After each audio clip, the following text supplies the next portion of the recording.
Chers amis, bonjour. Nous poursuivons notre cycle sur l'étude du texte de l'Amida et nous arrivons enfin à l'étude de la première bracha. Je vous rappelle que cette bracha fait partie des 3 premières brachot que nous nommons Birkot Hashvar, c'est-à-dire des brachot de louange. Louange pourquoi?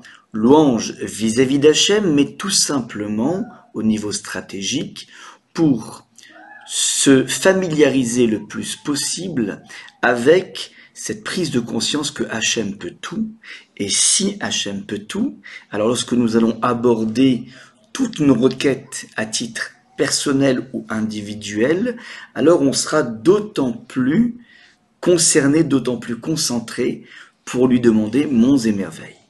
La première des brachas s'appelle la Birkat Avot, littéralement la bracha des patriarches. On va effectivement parler de nos 3 grands patriarches, Avraham, Yitzhak et Yaakov, et je vous propose, dans un premier temps, de déjà lire le texte en le traduisant mot à mot dans une traduction littérale, et ensuite on essaiera d'une part de comprendre le sens général de la bracha, et dans une deuxième partie de comprendre le mot à mot de cette bracha qui nous permettra de bien définir chacun des concepts.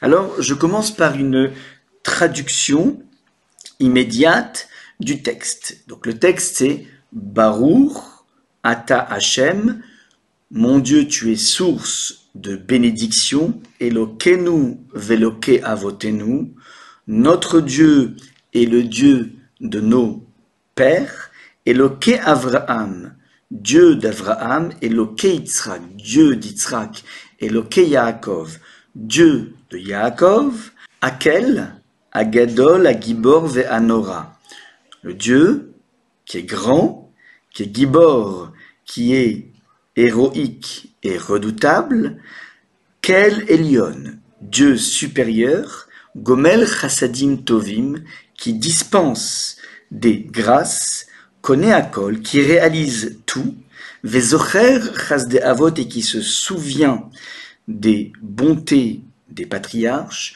ou Mevi Goel Livne Venehem, et qui amène le libérateur pour leur progéniture, les Ma'an Shemo Be'ahava, pour son nom par amour. Meler, Ozer ou Moshia ou Magen, tu es un roi qui aide, qui sauve et qui protège.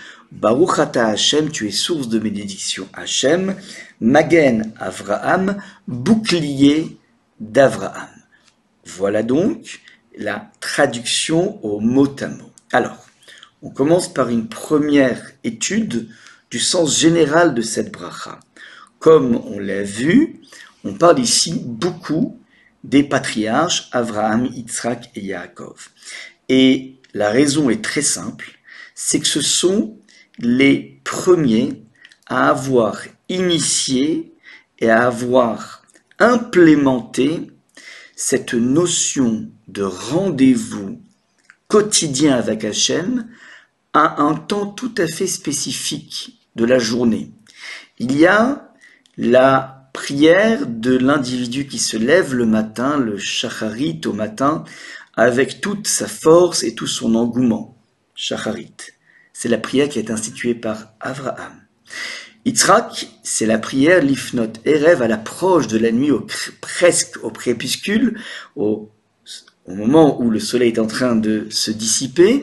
Et ça, c'est la prière qui a été instituée par Yitzhak, la prière de Mincha. Et enfin, dernière prière, durant la nuit, une fois que nous sommes dans cette incertitude liée au monde des ténèbres, alors Yaakov a institué la prière de Harvit, sous-entendu, chacune de ces prières correspond à un état d'âme particulier qui mérite un épanchement auprès d'Hachem.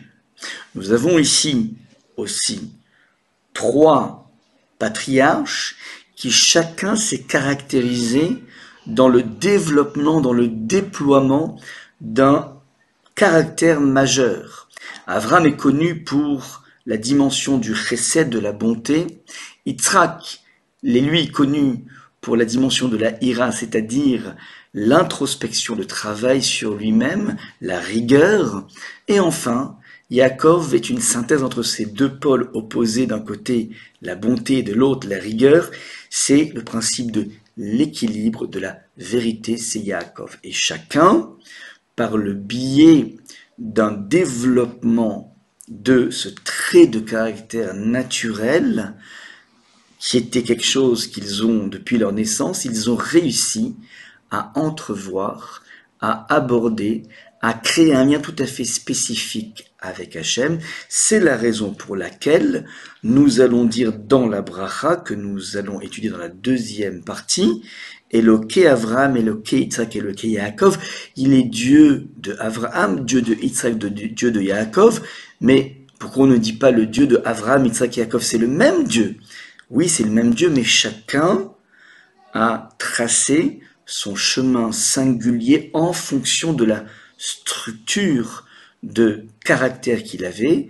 Et c'est la raison pour laquelle la Hamida a besoin de pointer du doigt cette singularité fondamentale qui est aussi notre singularité, qui va nous permettre, nous aussi, en fonction de ce que nous sommes, de notre histoire, de notre passé, de notre présent, de pouvoir tisser un lien tout à fait personnel avec Hachem. Merci.